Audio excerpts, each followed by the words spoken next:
김희은의 울림 깊은 러시아 예술 이야기. 뜨거운 국토사랑, 러시아 무드 풍경화. 사람이 행복한가는 자연과 함께 할 수 있는가, 즉 자연과 대화할 수 있는가에 달려있다라고 데무노 톨스토이는 소설 까자크 사람들에서 말한다. 행복의 척도가 자연에 달려있다는 거다. 러시아인들만큼 자연 친화적인 민족이 또 있을까? 서구 문화에 익숙한 우리는 원시적인 자연을 하나씩 정복하면서 현대 문명 질서로 향하는 상태를 진화, 발전이라 생각하지만 러시아인들은 반대다. 러시아인과 자연, 어머니 대지는 하나이며 태고적 모습을 잘 지켜 그 자연과 호흡해야만 인간으로서 성숙된 삶을 누릴 수 있다고 생각했다. 이 부분은 러시아 예술 전반을 이해하는데 아주 중요한 포인트가 된다.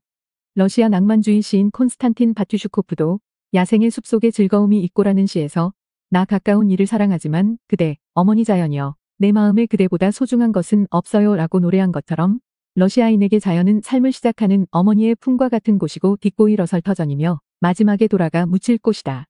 솔직히 러시아 하면 극한의 추위만이 떠오른다.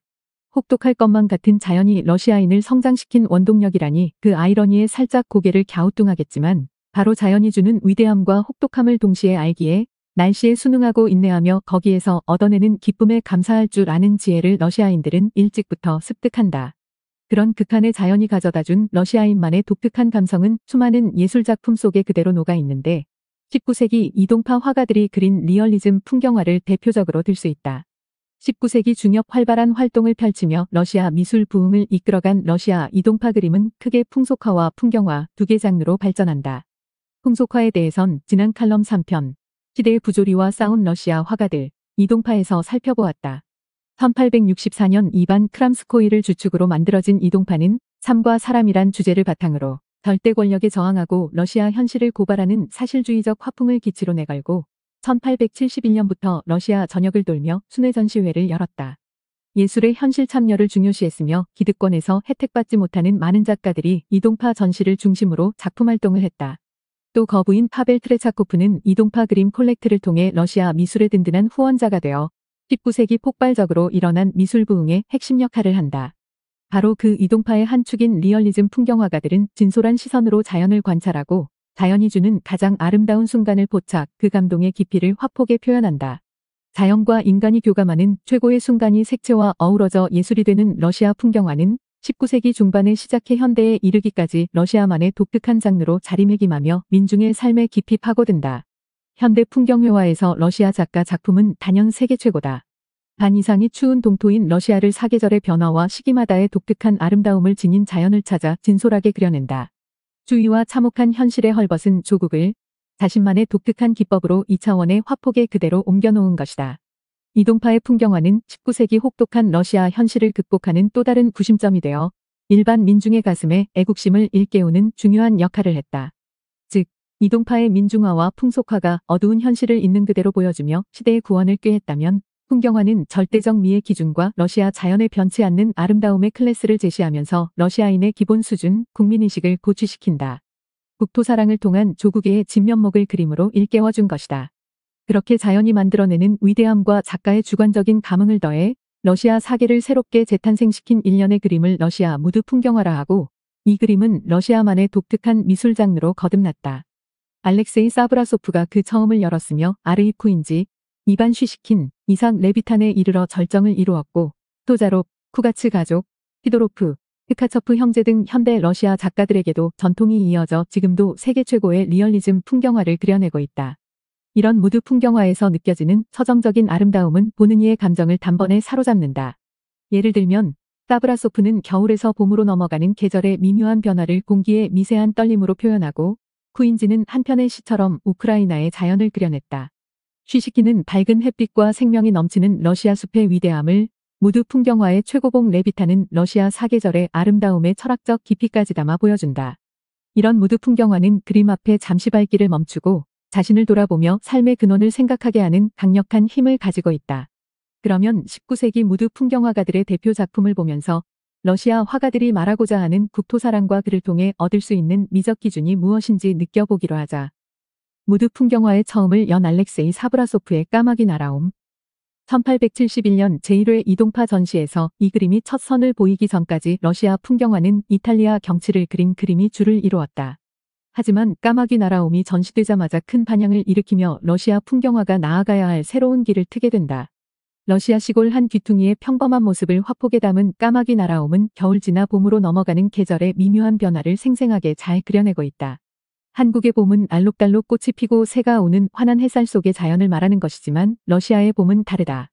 겨울의 흔적은 아직 그대로 남겨져 있지만 눈이 반쯤 녹아 곳곳에 무릉덩이가 만들어지고 세상의 공기는 봄의 기운으로 약동한다.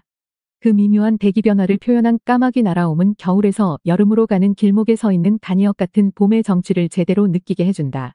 단순한 풍경 묘사가 아니라 이렇게 자연에서 느끼는 감흥을 그림 속의 표현에 함께 공감하게 하는 그림을 바로 러시아 무드 풍경화라 하며 최초의 작품이 사브라소프의 까마귀 날아옴이다. 풍경화의 절정을 이끈 숲의 황제 이반 쉬시킨. 쉬시킨은 사브라소프에서 시작된 무드 풍경화의 수준을 절정으로 끌어올린 작가다. 그의 손에서 탄생한 어머니 돼지와 숲의 모습에는 자연이 주는 강인한 생명력이 잘 표현되어 있으며 신령스럽기까지 하다. 숲속의 아침은 쉬시킨의 대표작으로 러시아 어린이들이 가장 사랑하는 그림이라 하니 러시아 대표 국민 그림이다. 특히 이동파의 수장 이반 크람스코이는 쉬시킨을 러시아 국토의 아름다움을 가장 잘 보여주는 위대한 화가라 칭송했으며 파벨 트레차코프는 쉬시킨의 작품을 한 점 빠짐없이 콜렉트한 것으로도 유명하다. 밤새 신선한 공기를 뿜어낸 송림숲의 곰가족이 즐거운 시간을 보내고 있다. 뿌옇게 피어오르는 안개와 맑은 공기는 지상 최고의 신선함을 상징한다. 송림의 아침이 주는 최고의 선물을 쉬시키는 아주 섬세하고 세밀하게 그렸다.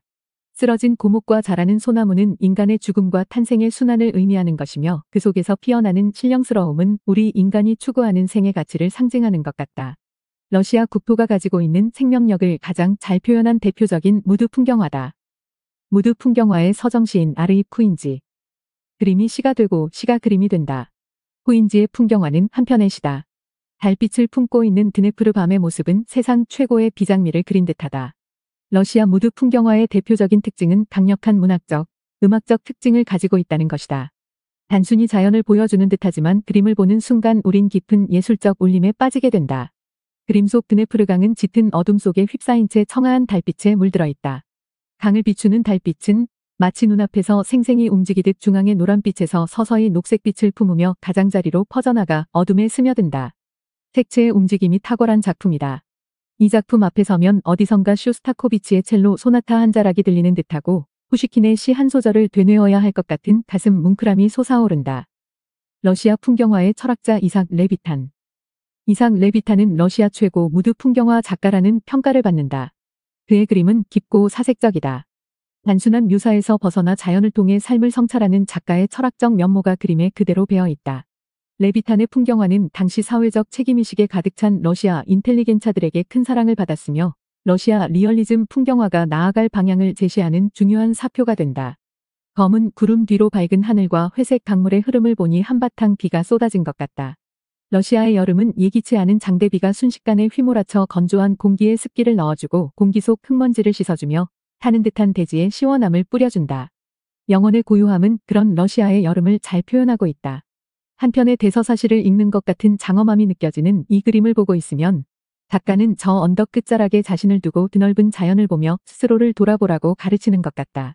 그러면 자연은 현실의 무게에 짓눌려 좌절하는 우리에게 이렇게 말하는 듯하다. 커다란 먹구름은 어디론가 가고 밝고 환한 구름이 다가오고 있잖아. 우리 인생도 마찬가지로 어두운 면이 있으면 밝은 면이 있는 거야. 힘든 현실 뒤에 찾아오는 행복이 더욱 값진 것이지 광활한 자연 앞에 다시 한번 삶을 돌아보렴이라고 말이다. 이렇게 19세기 러시아 무드 풍경화는 시대를 이끌어가는 하나의 나침반으로서 참혹한 현실에 신음하는 러시아 민중에게 위안을 주었다. 하지만 1894년 일리아 레핀 등 이동파 핵심 화가들이 미술 아카데미 교수로 취임하고 미술계의 주류가 예술 아카데미로 넘어가면서 1923년 전시를 마지막으로 이동파는 해체된다. 이와 함께 러시아 무드 풍경화도 러시아 역사의 소용돌이 속에서 새로운 시대가 요구하는 그림으로 변모한다. 계속해서 20세기 러시아 무드 풍경화에 대해 이야기하고 싶지만 한정된 지면을 아쉬워하며 20에서 21세기 러시아 무드 풍경화에 대한 이야기는 다음 기회를 기약하려 한다. 이어서 러시아 리얼리즘 풍경화 2편으로 넘어가 무드 풍경화가들의 손에서 탄생한 러시아 사계는 과연 어떤 모습인지 함께 살펴보겠다. 우리가 잘 알지 못하는 러시아의 자연을 이해하는 기회가 되길 바란다.